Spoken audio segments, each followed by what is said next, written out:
It was supposed to be a routine Tuesday. Night shift in the cardiac wing at Crestview Medical Center. The hallways smelled faintly of antiseptic, the kind that clung to your skin even after you'd left the building. Nurses moved briskly between rooms, the distant beep of heart, monitors, and the muted hum of the central desk filling the air. But for Nurse Kelly Turner, the evening would become anything but routine. Kelly had been a registered nurse for over 12 years. She wasn't just good at her job, she lived it. Her coworkers often joked she had chart paper in her veins because she never missed a detail. Her patients trusted her. Her colleagues respected her. And most importantly, she held her nursing ethics as sacred. No patient should be harmed, no corners should be cut, no matter who gave the order. That's why, when the new cardiology specialist, Dr. Brent Calloway, stormed into room 408, Kelly's instincts told her to brace herself. Dr. Calloway had only been at Crestview for 3 weeks, but his reputation had arrived long before he did. Brilliant, fast, and utterly ruthless. The kind of doctor who could save your life but also shatter your dignity in the process. His results got him protected by the hospital board, even when his methods made people uncomfortable. Tonight, his patient was an elderly man named Harold Beckett, a retired Navy officer with a proud smile and a stubborn streak that could match Kelly's. Harold had been admitted for severe chest pain, and after tests, it looked like he'd need an emergency intervention. Kelly had been monitoring him closely, keeping his chart updated, and preparing him for what might come next. But when Dr. Calloway reviewed Harold's chart, his face tightened. "We're not waiting for the consent forms," he snapped, his voice cutting through the hum of the room. "We go in now." Kelly froze. "Doctor, he hasn't signed the surgical consent yet. His daughter's on the way. We need to explain the risks and—" "We don't have time for hand-holding," Calloway interrupted, flipping the chart closed with a sharp slap. "If we wait, we could lose him." Kelly's stomach nodded. Yes, time mattered, but so did informed consent. It was nursing ethics. 101. Patients had the right to know what was being done to them, and why. "With all due respect, Dr. Calloway," she said, trying to keep her voice steady, "we can stabilize him until his daughter gets here. We need to give him, and her, the choice." The room went cold. Calloway's jaw flexed, his eyes narrowing into something dangerous. For a split second, she saw the flicker of rage. Not the professional frustration of a man in a hurry, but the personal fury of someone who wasn't used to being told no. He stepped closer, lowering his voice. "Do you want to be responsible for his death? Do you want to be responsible for breaking the law?" She shot back before she could stop herself. A nurse at the next station glanced up, sensing trouble, but didn't move. Calloway exhaled sharply through his nose, then turned to the surgical resident hovering in the doorway. "Prep him now." Kelly stepped in front of Harold's bed. No one is touching this patient without consent. That's when it happened. Calloway's hand moved so fast, Kelly almost didn't register the sting until it bloomed hot across her cheek. The sound of the slap cracked through the room, louder than the heart monitor. Gasps echoed from the hallway. Harold's eyes widened, his voice trembling. "What in God's name?" The resident froze mid-step. Another nurse dropped a clipboard. "And Kelly?" Kelly stood still, one hand pressed to her face, feeling the heat of humiliation radiating beneath her skin. For a moment, it felt like the entire hospital had gone silent, watching. Calloway straightened his coat, not even looking at her. "Get out of my way." But Kelly didn't move. She looked him dead in the eye, her voice low but firm. "If you touch this patient without consent, you'll regret it." That's when something shifted, not just in the room but in the air. The janitor, mopping quietly by the doorway, stopped and stared. The security guard stepped into view, his brow furrowed. Even a couple of family members from the waiting area had drifted toward the scene, drawn by the commotion. It was no longer just between Kelly and Calloway. Everyone had seen it. Everyone knew. And somewhere deep inside, Kelly realized that whatever happened next could cost her everything. Her job, her license, even her career. But what she didn't know was that this slap, this moment, was only the beginning, because before the night was over, there would be another patient in critical condition, a missing chart, and a shocking accusation that could turn the entire hospital against her. But here's the question. If you were standing in that room, knowing the patient's life was at risk, would you follow the doctor's orders, or would you stand your ground like Kelly? Tell me in the comments and make sure you're subscribed first. The slap still burned on Kelly's cheek long after. Dr. Calloway stormed out of the room. She could feel dozens of eyes on her, but she forced herself to keep her posture steady. Harold Beckett was staring up at her with worry etched deep in his weathered face. "Don't you let them railroad me," he whispered. She gave him a quick nod, checked his IV, and promised she wouldn't. But in her gut, she knew the storm had only just begun. 10 minutes later, Calloway was back, flanked by the surgical resident and the head nurse, Marlene. His expression was calm now, almost smug, as if the earlier outburst had never happened. "Where's the patient's chart?" he asked flatly. Kelly gestured to the counter by the bed. "Right there." And it says, but when she turned to grab it, it was gone. The folder that had been lying in plain sight minutes ago had vanished. Her stomach dropped. Charts didn't just disappear. They contained every note, every lab result. But before she could respond, the door flew open again. This time, it was the hospital's risk management officer, a tall, sharp-eyed woman named Ms. Price. She scanned the room, then fixed her gaze on Kelly. "Nurse Turner, you're being accused of falsifying medical records." The words hit her like ice water. "What?" Dr. Calloway claims.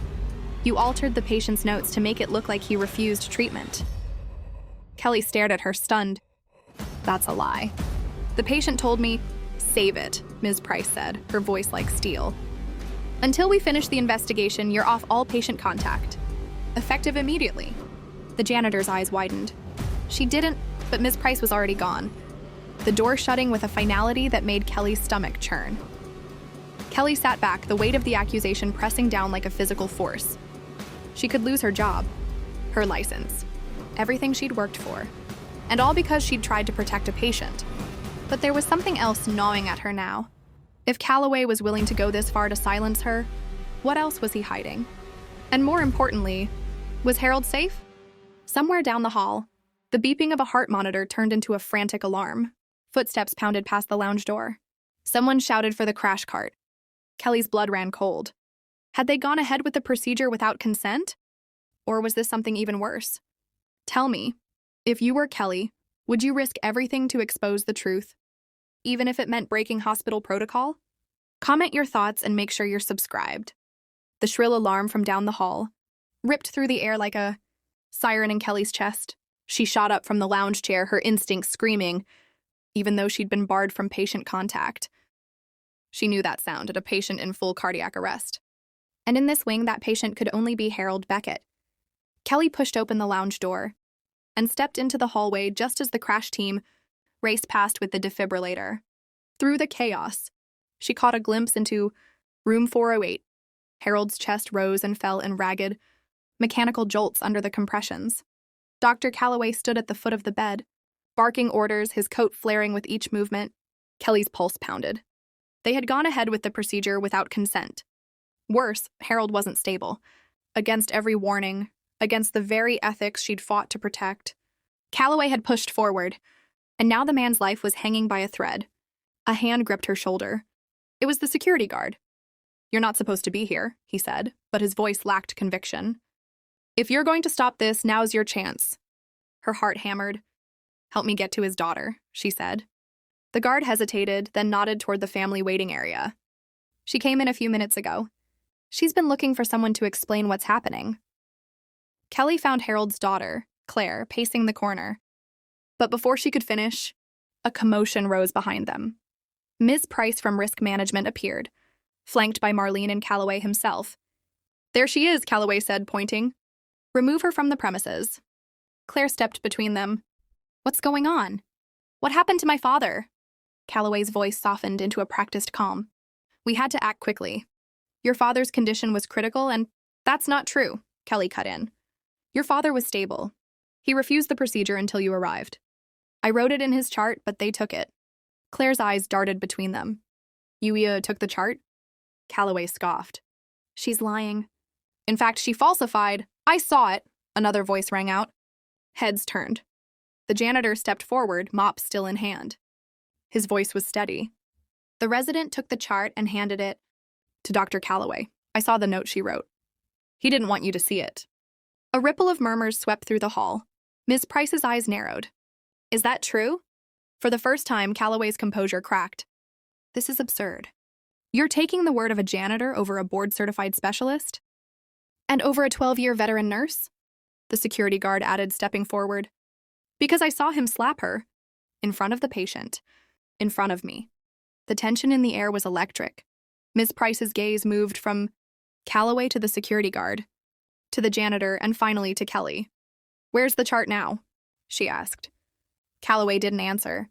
Instead, Marlene shifted uncomfortably. "It's in the staff records room," she admitted quietly. "I found it in the resident's locker after the procedure started." I didn't know what to do. Ms. Price's voice dropped to steel. "Bring it, now." Moments later, Marlene returned with the folder. Ms. Price flipped it open, scanning the notes. There it was, and in Kelly's handwriting. "Patient refuses procedure until daughter present. Risks explained, patient understands." Claire's face hardened. "You went against my father's wishes. Without my consent. And you assaulted a nurse who tried to protect him?" Calloway's lips parted, but no words came. The silence was deafening. Ms. Price closed the folder with a sharp snap. "Dr. Calloway, you're relieved of duty pending investigation. Security will escort you out." The color drained from his face. He looked around, as if expecting someone to speak up in his defense. No one did. Not the resident. Not Marlene. Not even the nurses who had once stayed silent. The security guard took his arm and began to lead him away. Kelly stepped to the doorway of room I-408. Harold's color had returned slightly. The crash team was stabilizing him.